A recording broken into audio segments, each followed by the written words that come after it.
Some historical events, they don't just end when the fighting stops.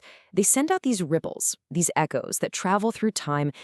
So, let's dive in. This was the war that basically broke ancient Greece.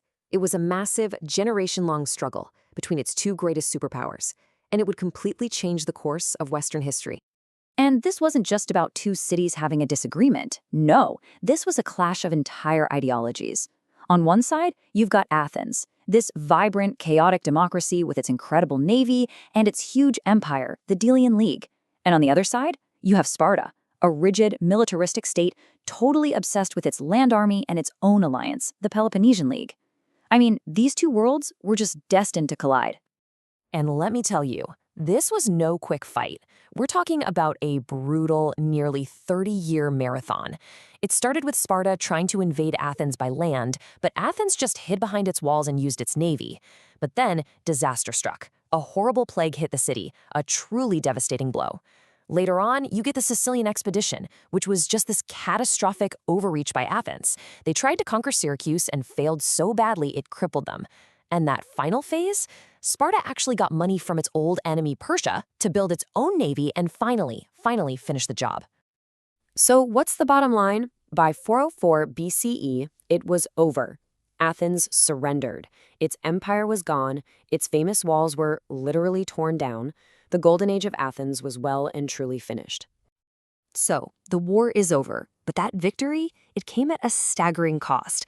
And not just for Athens, but for everyone. This created a whole new and really dangerous reality for the entire Greek world. See, this is the real tragedy of the whole thing. The war didn't just beat Athens, it bled all of Greece completely dry. Economies were just shattered, a whole generation of men was wiped out, and that old balance of power was gone forever. Yes, Sparta won, but what did they win? The right to rule over a collection of city-states that were fractured, exhausted, and incredibly vulnerable? And you know what they say about a power vacuum, right? In nature or in politics, someone is always going to step in to fill the void. And with the great powers of Greece so weak, it was really just a matter of time. And that someone was Philip II of Macedon. He's up north, looking down at Greece, and what does he see? Constant bickering, weakness, basically a golden opportunity. So he modernizes his army, starts expanding his influence, and just begins picking off these exhausted Greek cities one by one. This is that first really loud echo of the Peloponnesian War. It all comes to a head in 338 BCE at the Battle of Chaeronea. Philip's Macedonian army just crushes a combined Greek force. And just like that, the age of the independent Greek city-state is over. For the very first time, Greece is united under one king, which, of course, sets the stage perfectly for his son, a guy you might have heard of, Alexander the Great. But here's where it gets really fascinating. The consequences weren't just about armies and kings. A much quieter, much more delayed echo would be felt centuries later, and it would hit one of the great symbols of Athens' intellectual golden age, Plato's Academy. For hundreds of years, the Academy was the intellectual heart of the ancient world, and for just as long, historians believed its ending was this big, dramatic event, that it went down in a blaze of glory, destroyed in a fiery attack. But, as it turns out, that's not what happened at all.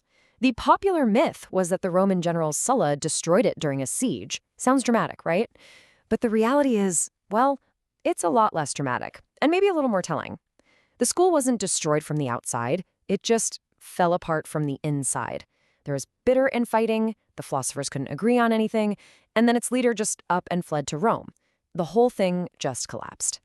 So the Academy didn't go out in a blaze of glory, it just stopped. It really is like that T.S. Eliot line, isn't it? It ended not with a bang, but with a whimper.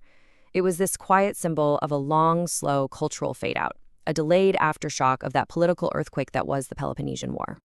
So you might be asking, wait a minute, how does a war in the 5th century BCE lead to a school quietly shutting down over 300 years later? It's a fair question. It's all about connecting the dots in this long chain of consequences. You can literally draw a straight line through history here. The war creates the political weakness. That weakness allows an outsider, Philip, to conquer them, ending Greek independence. And this long, slow decline, the shift of power away from Athens, eventually creates a world where even its most famous institutions like the Academy just can't sustain themselves anymore. See, it all connects back. And that really brings us to a final crucial thought. The echoes of these huge conflicts, they never really fade away, do they? They just change form.